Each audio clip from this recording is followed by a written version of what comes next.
जय श्री राम सभी को। कैसे हैं आप सभी? आई होप सभी अच्छे होंगे और अपनी प्रिपरेशन जो है आप लोग अच्छे से कंटिन्यू कर रहे हैं।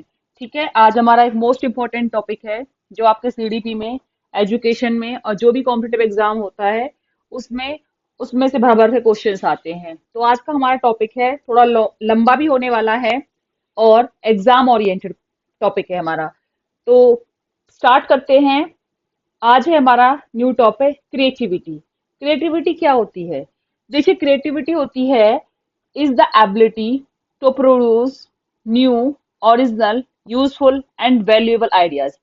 सृजनात्मकता एक ऐसी योग्यता होती है जिसमें हमारे पास नए, ओरिजिनल, उपयोगी, वैल्यूएबल आइडियाज जो हैं वो प्रोड्यूस होते हैं, या कह सकते हैं कि नए नए विचार जो हैं आते हैं, यूजफुल होते हैं, ओरिजिनल होते हैं और वैल्यूएबल होते हैं। It involves thinking differently and solving problem and innovative ways। Thinking में क्या होता है, हम अलग अलग प्रकार से सोचते हैं, प्रॉब्लम का सॉल्यूशन बनते हैं एक इनोवेटिव वे में, एक खोजपूर्ण तरीके से हम क्या कर सकते हैं, अपनी प्रॉब्लम को फाइंड आउट करते हैं। कहते हैं क्रिएटिव पर्सन है। तो क्रिएटिव पर्सन कौन है? जिसके पास नए विचार हैं, नए आइडियाज है और डिफरेंट डिफरेंट तरीके से सोच करके आपकी प्रॉब्लम का एक इनोवेटिव तरीके से सॉल्यूशन फाइंड आउट कर सकता है। तो दैट इज द क्रिएटिविटी। अब आता है क्वेश्चन कि who is the father of creativity. तो जो क्रिएटिविटी के फादर हैं वो है हमारे टॉरेंस। तो आपको ये भी पता होना चाहिए कि क्वेश्चंस कई बार पूछा जाता है कि क्रिएटिविटी को किसने दिया था, क्रिएटिविटी के फादर किसे कहा जाता है, तो वो है टॉरेंस। यहाँ पे एक सिंपल डेफिनेशन दी है, creativity is the process of generating something new and meaningful. Creativity एक ऐसी प्रक्रिया है जिसमें हम कुछ नया और एक अर्थपूर्ण जो है जनरेट करते हैं। कि ऐसी प्रोसेस है जिसमें हम नई चीजों को जो है, एक अर्थपूर्ण चीजों को जो है जनरेट करते हैं। एजुकेशन मीनिंग के अगर तरीके से देखें तो एजुकेशन में क्या करती है ये, it help in education creativity help the students. कैसे हेल्प करती है क्रिएटिविटी स्टूडेंट्स की? Think independently. जो बच्चा क्रिएटिव होता है वो इंडिपेंडेंटली करता है। इंडिपेंडेंटली इन द सेंस कि बिना किसी हेल्प के स्वतंत्र रूप से खुद सोचता है चीजों को। सॉल्व द प्रॉब्लम, आज डिफरेंट डिफरेंट तरीके से वो सोच सकता है तो वो क्या कर सकता है, अपनी प्रॉब्लम का सॉल्यूशन करता है। इमेजिन न्यू आइडियाज, नए नए काल्पनिक विचार उसके माइंड में आते हैं। इमेजिन करता है, कल्पना करता है नए नए विचारों की। एंड एक्सप्रेस देम इफेक्टिवली, और उन विचारों को एक अच्छे तरीके से जो है वो रिप्रेजेंट करता है। और क्रिएटिविटी क्या होती है आपकी, डाइवर्जेंट थिंकिंग भी होती है। कॉन्वर्जेंट थिंकिंग मैंने आपको बताई थी, कॉन्वर्जेंट और डाइवर्जेंट थिंकिंग दो चीजें होती हैं। कॉन्वर्जेंट थिंकिंग होती है वो आपकी होती है इंटेलिजेंस से रिलेटेड, ठीक है। और जो आपकी डाइवर्जेंट थिंकिंग होती है वो आपकी क्रिएटिविटी से रिलेटेड होती है। क्योंकि क्रिएटिविटी में क्या होते हैं, डाइवर्जेंट क्या होते हैं, डिफरेंट डिफरेंट एस्पेक्ट से सोचना, डिफरेंट डिफरेंट एस्पेक्ट से सोचना। कॉन्वर्जेंट में ओनली वन एस्पेक्ट यूज करते हैं हम किसी के बारे में जानने के लिए। और क्रिएटिविटी में हम क्या करते हैं, अलग अलग तरीके से हम सोचते हैं, अलग अलग फील्ड में सोचते हैं, अलग अलग तरीके से सोच करके उस प्रॉब्लम का सॉल्यूशन फाइंड आउट करते हैं। तो जो हमारी क्रिएटिविटी है वो क्या है, वो डाइवर्जेंट थिंकिंग है। उसमें डाइवर्जेंट थिंकिंग को जो फॉलो किया जाता है। अब हमारा मेन इंपॉर्टेंट जो टॉपिक है वो क्या है भाई, वो है हमारे एस्पेक्ट ऑफ क्रिएटिविटी। क्या एस्पेक्ट है हमारी क्रिएटिविटी के जो सीक्वेंस में लगाने के लिए पूछे जाते हैं। तो आपको पहली बात तो ये सीक्वेंस में ही याद रखने हैं, ठीक है। और दूसरा, इनके नाम आपको पता होना चाहिए। यहाँ पे जो है एस्पेक्ट दिए गए हैं, इनमें से कई बार तीन या चार, तीन दे देंगे, फोर्थ को आपको रॉन्ग दे देंगे, पूछ लेंगे कौन सा जो है क्रिएटिविटी का एस्पेक्ट नहीं है। तो ये हम करते हैं। पहला है हमारा फ्लुएंसी। फ्लुएंसी क्या होती है हमारी, धारा प्रवाहिता, यानी किसी चीज को ability to produce many ideas quickly. अपने विचारों को, जो भी आपके आइडियाज है उन्हें, आपके अंदर इतनी एबिलिटी होनी चाहिए आप जल्दी क्विकली अपने आइडिया को जो है प्रोड्यूस कर पाओ। जैसे कि giving many uses of a bricks, आपको दी है उन्होंने बहुत सारी ब्रिक्स दी है, अब आपको उनमें क्या करना है, अपने आइडियाज के थ्रू उन ब्रिक्स को यूज करना है। तो जल्दी से जल्दी आपको यूज करना है। फ्लुएंसी इन द सेंस जल्दी जल्दी करना, जल्दी जल्दी अपने आइडिया के थ्रू जो है आपको सॉल्यूशंस को फाइंड आउट करना। दूसरा हमारा एस्पेक्ट है फ्लेक्सिबिलिटी। फ्लेक्सिबिलिटी क्या होती है, लचीलापन, ability to think in different ways. Flexibility क्या है? लचीलापन है कि आपको इतनी फ्लेक्सिबिलिटी है, आप अलग अलग तरीके से सोच सकते हो। प्रॉब्लम का जो सॉल्यूशन है उसके लिए आप जो है डिफरेंट डिफरेंट तरीके से सोच सकते हो। Solving a problem using different methods, आप एक प्रॉब्लम को सॉल्व करने के अलग अलग मेथड को यूज कर सकते हो। तो यहाँ पर आपको क्या दिया गया है? फ्लेक्सिबिलिटी दी गई है। आप एक मेथड से अगर प्रॉब्लम का सॉल्यूशन नहीं हो पा रहा है तो आप दूसरे मेथड को यूज कर सकते हो। तो क्रिएटिविटी में पहला एस्पेक्ट ऑफ फ्लुएंसी, दूसरा आपका हो गया है फ्लेक्सिबिलिटी। तीसरा आपका एस्पेक्ट है ओरिजिनलिटी। ओरिजिनलिटी क्या है? आपकी आपकी जो मौलिकता है। Produce unique and uncommon ideas. एक तो ये होना चाहिए कि आपके जो विचार है ना अनकॉमन, असाधारण होने चाहिए। ये नहीं है जैसे सेम बस हम सभी लोग दे रहे हैं वैसे ही हो, यूनिक होने चाहिए, अनोखे होने चाहिए। ठीक है, जैसे कि इन्वेंटिंग अ न्यू डिजाइन और स्टोरी, मतलब कि ओरिजिनलिटी क्या होना चाहिए कि लगे आपके जो विचार हैं वो ओरिजिनल है, ठीक है, यूनिक है, दूसरों से अलग है, और एक नई स्टोरी या एक नया डिजाइन है। फोर्थ है आपका इलेबोरेशन। इलेबोरेशन में क्या करते हैं हम? एबिलिटी विस्तार करना। अब आपने विचार तो ओरिजिनल ले ली, अब आप उसे क्या करोगे? इलेबोरेट करोगे कि ability to develop and improve an idea in detail. अब विस्तार में आप अपने आइडियाज को जो है ना समझाओगे। Expanding a single drawing in a detail artwork, आपने एक ड्रॉ करी, कोई भी पेंटिंग आपने सपोज को ट्री की ड्रॉ करी, किसी भी करी, वहां पे आपने छोटे छोटे बर्ड बना दिए हैं, ठीक है, तो अब आप उनको क्या है डिटेल में अपने आर्ट वर्क को जो है वहां पर समझाएंगे। तो उसके बाद आपका नेक्स्ट स्टेप होता है सेंसिटिविटी टू प्रॉब्लम, कि रिकॉग्नाइज करोगे प्रॉब्लम को दैट अदर्स में इग्नोर, क्योंकि आप क्रिएटिव हो। क्रिएटिव का मतलब क्या होता है? Different aspect, new way of ideas, ठीक है, इनोवेशन करना, और आपके यूनिक आइडिया हो चाहिए कि जो चीजें दूसरे लोग इग्नोर कर रहे थे आप उसको पहचानोगे, उसको रिकॉग्नाइज करोगे। Finding a better solution for the waste management. Waste management के ऊपर सबने तो कुछ कुछ आइडिया दे, लेकिन आपको क्या करना है? जिन लोगों ने किसी एक आस्पेक्ट को छोड़ दिया है तो आपको उसको फाइंड आउट करके उसका सॉल्यूशन प्रोवाइड करना है। तो ये आपको जो है 5 एस्पेक्ट जो है इसके याद रखने हैं। F for fluency, F for flexibility, O for originality, E for elaboration और S for sensitivity। सेंसिटिविटी कई बार बहुत ही कम पूछा जाता है, लेकिन जो मेन दिए हैं वो 4 ही हैं, ये FFOE। ठीक है, आपको ये इस तरीके सीक्वेंस से याद रखने हैं, क्योंकि फ्लुएंसी से ही आपका जो है सारे आइडियाज जो है चलते हैं। तो ये आपको जो है सीक्वेंस में याद रखना है। पहला तो इम्पोर्टेंट ये है, ठीक है। उसके बाद आपको क्या करना है? जो भर भर के क्वेश्चंस आते हैं, ठीक है, स्टेज या steps of creativity most important है ये आपके लिए, ठीक है, कि स्टेजेस क्या हैं या इंपॉर्टेंट क्या है आपकी क्रिएटिविटी की। पहला होता है प्रिपरेशन।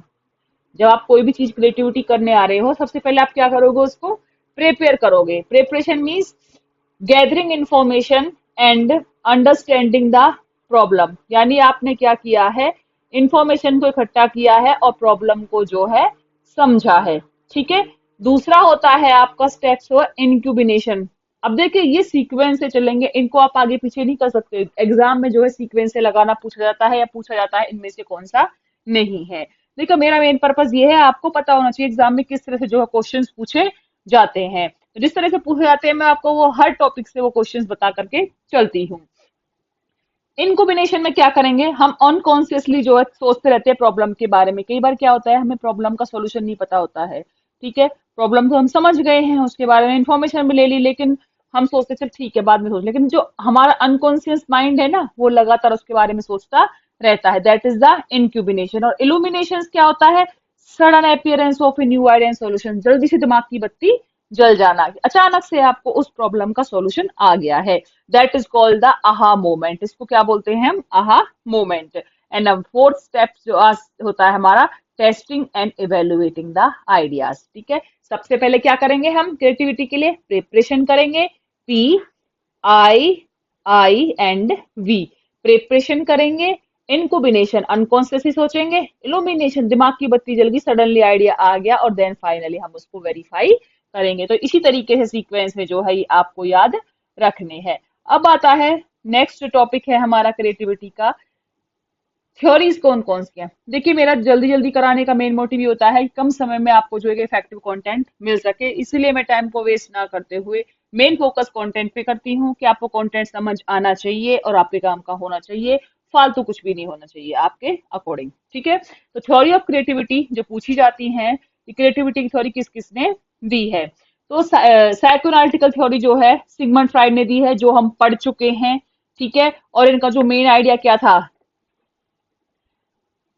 सिगमंड फ्राइड कहते हैं जो क्रिएटिविटी होती है वो आती है आपकी unconscious desire, conflict and suppressed emotions. उन्होंने कहा है कि जो आपकी अनचाही इच्छाएं होती हैं, जो कन्फ्लिक्ट होते हैं, संघर्ष होते हैं, या कह सकते हैं सप्रेस्ड डिजायर्स, आपके दबे हुए जो इमोशंस होते हैं, वहां से आपकी क्रिएटिविटी आती है। हर राइटर्स ने जो है अपनी थ्योरी के हिसाब से जो क्रिएटिविटी को डिफाइन किया है। तो इन्होंने इस तरह से जो है फ्राइड ने कहा है कि क्रिएटिविटी कहाँ से आती है, आपकी अनकॉन्शियस आइडिया से। उसके बाद इन्होंने कुछ इसके की पॉइंट दिए हैं। Creativity is a form of emotional release. Fried कहते हैं जो क्रिएटिविटी है वो एक क्या है, इमोशनल रिलीज है। डे ड्रीम एंड इमेजिनेशन जो है सपोर्ट करते हैं आप क्रिएटिविटी को। जब आप दिन में आप स्वप्न करते हो या इमेजिनेशन करते हो, तो वो क्या करते हैं, आप क्रिएटिविटी को सपोर्ट कर रहे हैं।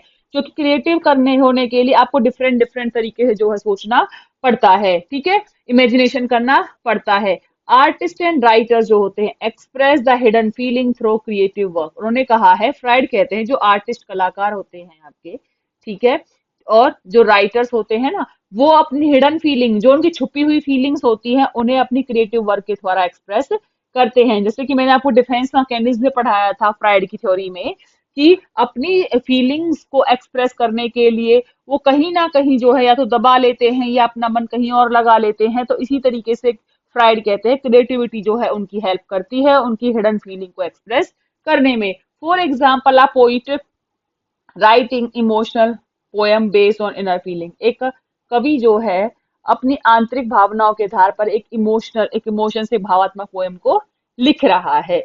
तो फ्राइड ने क्या कहा, अनकॉन्शियस डिजायर्स के थ्रू जो क्रिएटिविटी आपकी आती है। दूसरी थ्योरी है आपकी गेस्टाल्ट थ्योरी, जो हमने अभी नहीं करी है, वो हम आगे करेंगे। ठीक है, मैक्स वर्दीवर एंड गेस्टाल्ट साइकोलॉजिस्ट ये कहते हैं, गेस्टाल्ट का मतलब होता है इनसाइट या seeing relationship in a new way, अचानक से होना। इनसाइट का मतलब होता है इनर साइट, ठीक है, डीपली आप सोचते हो।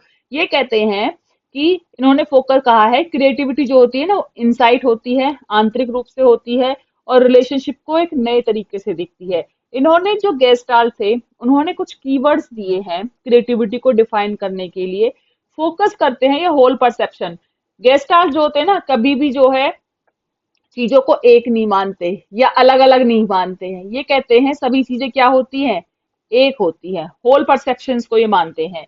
Sudden understanding lead to creative solutions के लिए, कि जब अचानक से आपको किसी चीज की समझ आ जाती है, उससे आप जो है क्रिएटिव सॉल्यूशंस फाइंड आउट कर सकते हो। इन्हीं को इन्होंने आहा एक्सपीरियंस कहा है। For example, finding a shortcut solution to a puzzle suddenly. आप एक पजल खेल रहे हो, जल्दी से ही आपको उसका बहुत शॉर्टकट सॉल्यूशन मिल गया है, तो दैट इज द इनसाइट, या कह सकते हैं सडन फीलिंग आपके अंदर आ गई और आपने उसकी प्रॉब्लम को फाइंड आउट सॉल्व कर दिया। नंबर थर्ड थ्योरी है हमारी बिहेवियरिस्टिक थ्योरी, बीएफ स्किनर ने जो दी है, जो अभी हम नेक्स्ट थ्योरी करेंगे। ठीक है, बिहेवियरिस्ट पावलोव की थ्योरी जो है हमारी। ठीक है, बिहेवियरिस्ट कहते हैं, बिहेवियरिस्ट के प्रोपाउंडर कौन है, बीएफ स्किनर है। इन्होंने कहा था जो क्रिएटिविटी है वो डेवलप होती है आपकी लर्निंग, रेनफोर्समेंट एंड एनवायरमेंट। जो क्रिएटिविटी है वो सीखने से, रेनफोर्समेंट वर्ड जो होता है पॉजिटिव नेगेटिव होता है, वो मैं आपको अभी थ्योरी पढ़ाऊंगी, उसमें डीप में तब कराऊंगी, और एनवायरमेंट से मिलती है। उन्होंने की पॉइंट्स में कहा है रिवॉर्ड एंड प्रैक्टिस जो है इंक्रीज करते हैं आपके क्रिएटिव बिहेवियर को।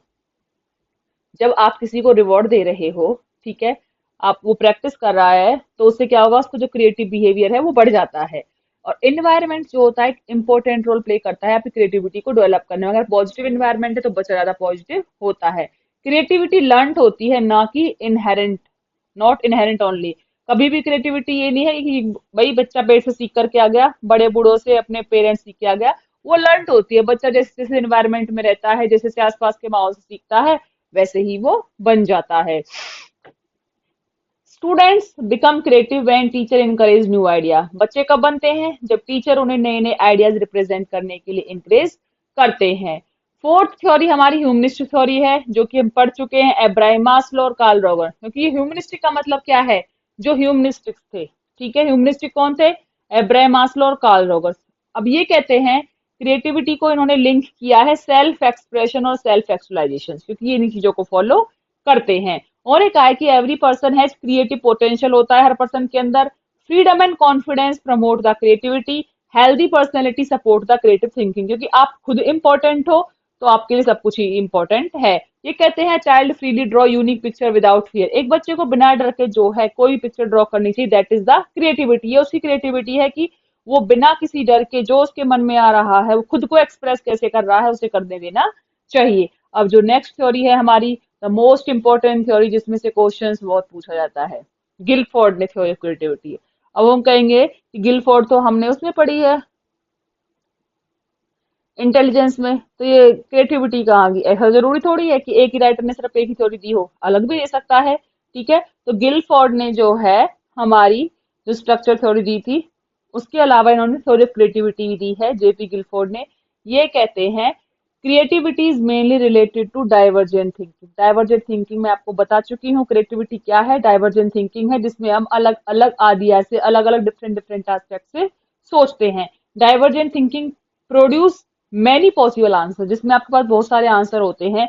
और इन्होंने देखिए अपने कुछ पॉइंट्स बताए हैं, जो मैंने आपको स्टार्टिंग में उसके एस्पेक्ट्स बताए थे। तो ये एस्पेक्ट्स जो हैं यहाँ पर गिलफोर्ड ने fluency, flexibility, originality and elaboration, चार एस्पेक्ट्स बताए हैं। तो कई बार एग्जाम में पूछे जाते हैं कि गिलफोर्ड ने जो है क्रिएटिविटी के कितने एस्पेक्ट्स के बारे में बात की है, या क्रिएटिविटी में कितने एस्पेक्ट्स को इंक्लूड करा है।